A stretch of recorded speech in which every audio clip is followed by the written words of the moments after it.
Are you ready to invest in yourself today? Welcome to the Wealth Builders Podcast, where investment leader Billy Epperhart teaches you how to build wealth through applied biblical wisdom. Scripture says in Deuteronomy 8:18, "Remember the Lord, your God, for it is He who gives you the ability to produce wealth." At Wealth Builders, our goal is to teach you how to build wealth through applied biblical wisdom in your finances, your business, and your investments. Now, let's join Billy Epperhart. Hello and welcome to the Wealth Builders Podcast. I'm Karen Conrad in for Billy Epperhart today. I'm so glad that you joined us, and we're really focusing on preparing for growth into 2022. We're excited about the new year. Despite all of the challenges that seem to be around us, there's real hope and opportunity for us. And in particular, when we understand God's promises for us, you know, the vision for Wealth Builders is making sense of making money for making a difference. And Billy and Becky are committed to helping you to make sense of how to make money so that you can make a difference. And we talk about three ways that generally people are actually able to build wealth. That's real estate, investment, and business. So in today's podcast, we're going to continue on how to prepare and position you and your company for growth in 2022. We're going to talk about three things. We're going to talk about smart growth. We're going to talk and introduce the blue ocean strategy, which is one of my favorite topics to teach on, especially for entrepreneurs. And then how important it is that we set goals for everyone in the organization based on how they can contribute. So let's just dive right into smart growth. We know that we're designed for profit and growth. We're designed for success. That's how God created us. But sometimes we can get tempted to just grow to grow. We know we're supposed to grow. But the question that I have for you is, why do you want to grow? Why do we want our organization to grow? You know, as people that have a relationship with God, we're kingdom-minded. We're really built for purpose, and we're built for destiny. And so a way for us to really connect with that, which gives us favor, which gives us open doors, it gives us wisdom, ideas, creative things, witty inventions, all those things, is based on our relationship with God and keeping our lives in line with His purpose for our life. That's where that door opens up, the floodgates open up, where He is right walking alongside us. Actually, He's prepared the path, and we just cooperate with Him. It takes a lot of pressure off. We're not continually trying to knock down doors that weren't meant to be open for us, but it helps to guide us into things where it's really, I'm not saying it's not challenging sometimes, but really you look around and you just like, wow, these opportunities are coming when I'm just taking some steps and really trying to do the right thing here. We want to plan, want to be good stewards, want to be good leaders. But we ask the question, how do you want me to grow? And that's what I'd like you to write down as you listen to this podcast. And I want to give you some questions that you can answer and maybe even bring to your team to really get in line with the type of growth that God might have in mind for you in 2022. So what are we trying to accomplish with growth? This really goes back to vision, and I talked about that in the last podcast. Why do we exist? That's what's going to really drive the passion in your organization. So you want to make sure the growth that we're looking at is in line with the vision that we have for the company. Sometimes people will say, well, we want to increase our bottom line. And of course, we want to grow, we want to profit, but why do you want to increase your bottom line? For example, you want to take care of shareholders. Do you want to be able to give more? Do you want to leave an inheritance for your children and grandchildren? Do you want to have an influence in the world? We know that increasing our profit is God's idea, but What's the purpose of that increase? So those are really good questions to ask yourself and to kind of determine. This is going to help guide you with some of the things that you're going to need to do to grow in 2022. Do my growth goals line up with the vision and purpose that God put in my heart for the organization? Then once you determine that, you always want to count the cost of that growth. Growth sounds good, but when you're looking at bringing in growth, you have to realize that there are some things that growth is going to put demands on in your organization that you need to be prepared for. So if you think about those things now, then you can avoid the panic mode as growth starts to happen and things fall apart. People are stressed out. We don't want that, right? So here's some things that you should take a look at when you're looking at your growth plan. Infrastructure. Do you have the infrastructure that it takes to be able to handle the growth? If you have 50 customers right now and you have a vision, I want to have 500 clients. If those 500 clients came tomorrow, do you have the capacity to take care of them? Most of us would say, oh my goodness, absolutely not. So I'm not saying to go out and hire 100 people to get prepared for that, but it's important to kind of lay out with the staff I have, with the office space I have, with the capacity to get my service or product out the door. This is what I can handle with my current infrastructure. And here's where I would have to start bringing in employees, maybe additional technology.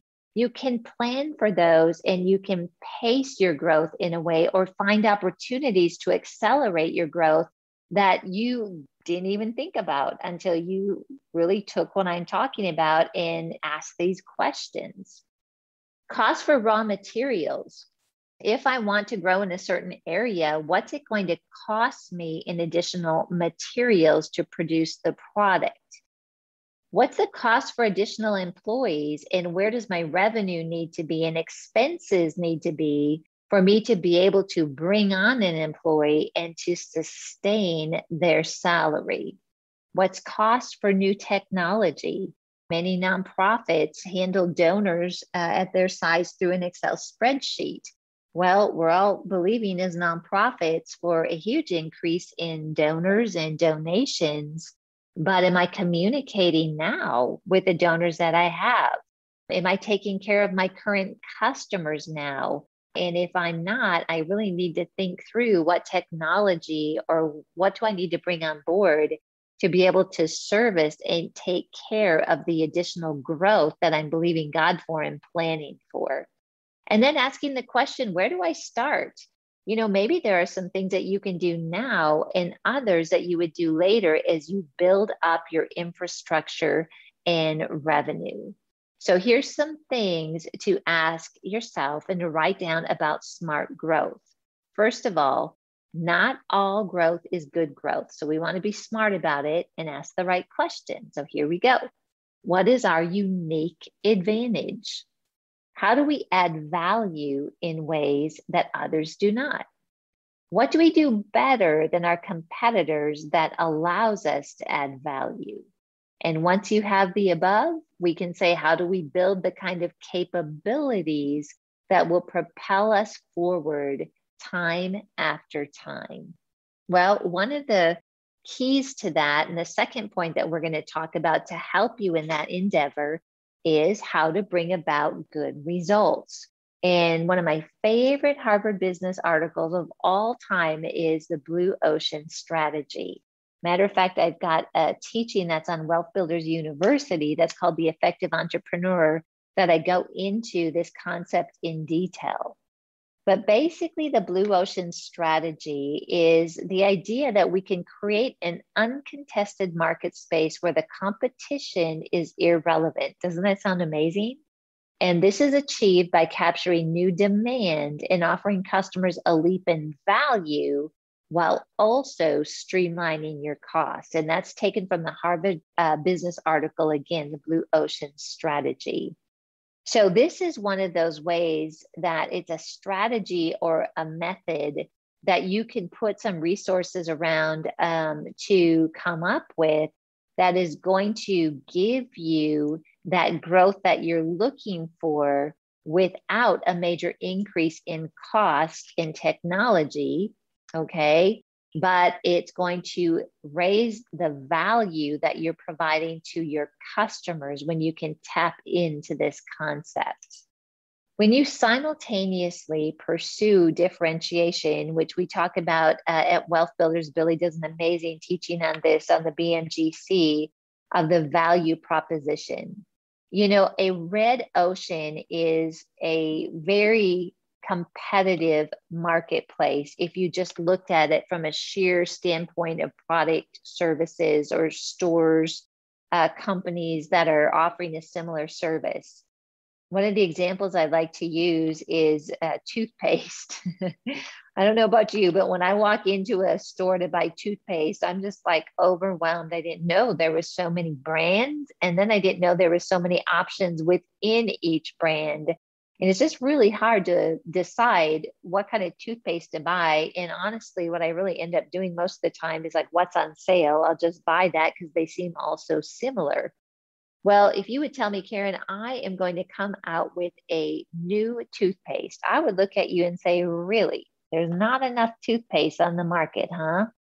Well, the Blue Ocean strategy in the toothpaste market, if we use that for an example, is something that would look at the existing industry, and usually a blue ocean comes out of an existing industry, but pays attention to what might be trending, what is a need out there that people have that hasn't been met, right? Or how can I create a need that people don't yet realize they have? So if we looked at what would be considered a blue ocean in a red ocean of toothpaste, well, it's been out for a little while now. A great example would be Tom's Organic Toothpaste. They came out with a toothpaste that didn't have fluoride. It was all natural ingredients, and they created what you might say is an uncontested market.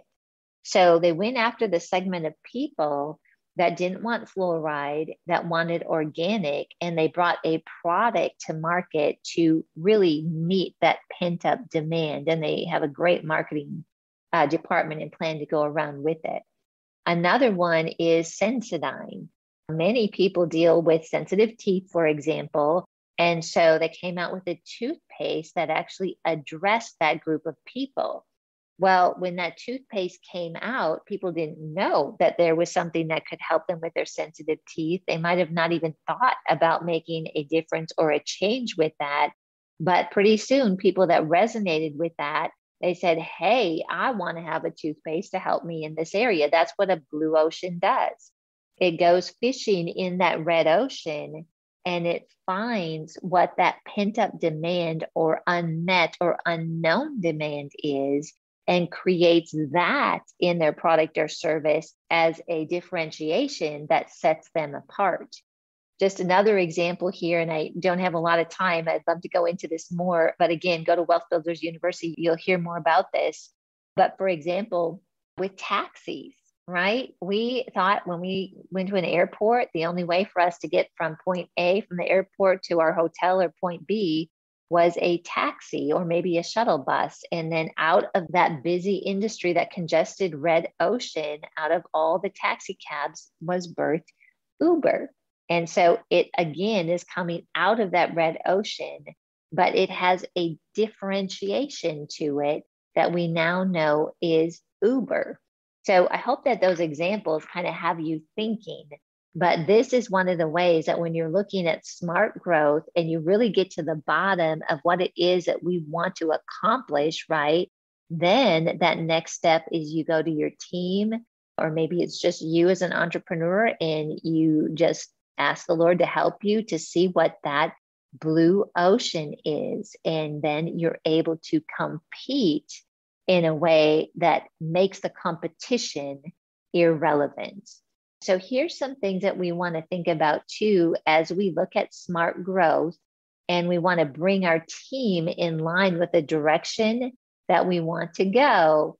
We want to make sure that everybody in the organization knows what we're trying to achieve. That's through communication. It starts with a vision, but it also includes setting goals, not only for the organization, but for every position in the organization. And if you can do it, help them understand what their day-to-day activities are that will help contribute to the success of growth that we know that we want to have as an organization. So growth often requires you to make a significant change in culture. We know that change is difficult. Here's some things I want you to think about as you're setting goals for your employees to make sure that you're bringing them alongside with the changes that are necessary for you to achieve what's on your heart to achieve for your organization. First of all, please know that you are shifting priorities in these situations for most people in the company. When you are positioned for growth that requires change, everybody's life in the organization is going to feel that change. So be clear about what that change means to each person. Communicate the whys, help them get on board with it, and then set your measurements in place so that everybody's moving in the same direction. Remember that you're stretching people to do more than what they're used to doing. People get really comfortable. I'm a creature of habit. I've got a system of things that I work on every day. And when that system is disrupted or things don't quite move the direction that I'm expecting, it can cause some issues and cause frustration, discouragement, and all those things will happen in an organization, but they will be multiplied if they happen and people aren't brought in to understand the purpose for that change. And most people like to know where we're going. They don't want to know just the step that they have to take, this minute, next hour. They really appreciate when you take the time with them to express the goals, the vision, what you want to accomplish, and then invite them to come along and be a part of that. And you know what? Ask them to give you ideas on how to get there. Not only will they feel part of it, but they'll be much more prepared, and change will be much easier for you in the organization. Also, you're most likely moving someone from having a system in place that they're used to a shift in how they do their job. And remember, that can create stress and it can create insecurity. So involve team members as much as you can to build systems to accommodate the change in the growth that you're asking your employees and your team members to support you in with the organization. So you want to set some corporate goals and you want to set goals for everyone in their position. And I'm just going to give you some just tips on this that will help you. It's certainly not all encompassing because we don't have a lot of time, but just make sure that the goals you provide for people have a very specific measurement. People want to be successful.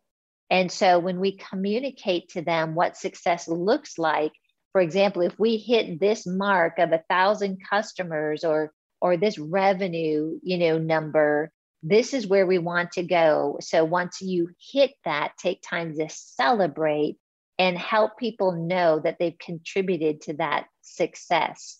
But if we just say we want to grow and we don't tell them specifically what to aim for or when they've hit that point of success, it's really difficult for people to get behind that and to share in success when they really don't know what it is that they're aiming for. Answer the question how what you're proposing helps tie to the vision, and help them and have them help you come up with strategies to accomplish, so that you don't just tell people, for example, hey, we want to increase to 1,000 customers. We're at 100 today. And go on out there and bring us in 1,000 customers. People would look like, what? I don't know how to do that. That would be frustrating, right? So come up with strategies that your team can get around and they can implement that will help bring about the results that you're looking for. And then lastly, make sure that you've got a leader or someone that's assigned to own that specific goal overall. If it's shared among many people, usually that can be confusing for people. People don't know who to go to get a question answered. You really need one leader championing that goal. And then you'll find that they'll seek out teams and partnerships with people. They'll be passionate about it, and they'll have accountability to bring that goal to pass. So, all right, here as we're talking about positioning and preparing your company for growth, we talked about smart growth and questions to ask to make sure that that's the direction you're going. We talked about the blue ocean strategy, which is going to help you in achieving that growth with lower cost and bringing more value to the clientele and making your competition irrelevant. And finally, we talked about setting goals for everyone on your team so they clearly know what they do on a daily basis contributes to success. Everybody wants to be successful. Thank you so much for joining me today. Again, I'm Karen Conrad and sitting in for Billy Epperhart. We've been talking about business and preparing for 2022. If you want an outline of the points that I talked about today, go to wealthbuilders.org. The team's put together a free download. Next week, I'll be talking about the same topic. And so it's a 3-part series, and you can follow along. And it's actually, I think, really going to help you in some of your planning. Also, I want to encourage you to connect with Billy and Becky at wealthbuilders.org. If you have any questions that you would like to have answered, or maybe you've heard something on this podcast that you want more information on, email us at info@wealthbuilders.org. And finally, I want to invite you to attend our upcoming event in February of 2022, our annual Wealth Builders Conference. And we've got special guest, Dr. Lance Wallnau, coming. Of course, Billy will be speaking. I'll be speaking. We've got an incredible lineup of speakers and workshops, and it's just a really awesome, encouraging time. You don't want to miss it. So go to wealthbuilders.org, click on event, and we really hope to have you join us for that. So thank you again for listening to the Wealth Builders podcast. We just pray God's blessing and increase over you, and just appreciate you so much supporting and being a part of the Wealth Builders family. Have an awesome day. We hope you learned something of lasting value today from this Wealth Builders podcast. If you'd like any tools, teachings, or resources mentioned in the podcast, you'll find them online at wealthbuilders.org. Wealth Builders exist to teach you how to build wealth through applied biblical wisdom in your finances, your business, and your investments. The Wealth Builders podcast is produced by Celine Williams, with music by Audio Jungle and narration by Greg Hunter. Wealth Builders is a nonprofit organization. We depend on your donations to keep this podcast running. Please consider donating to us on wealthbuilders.org.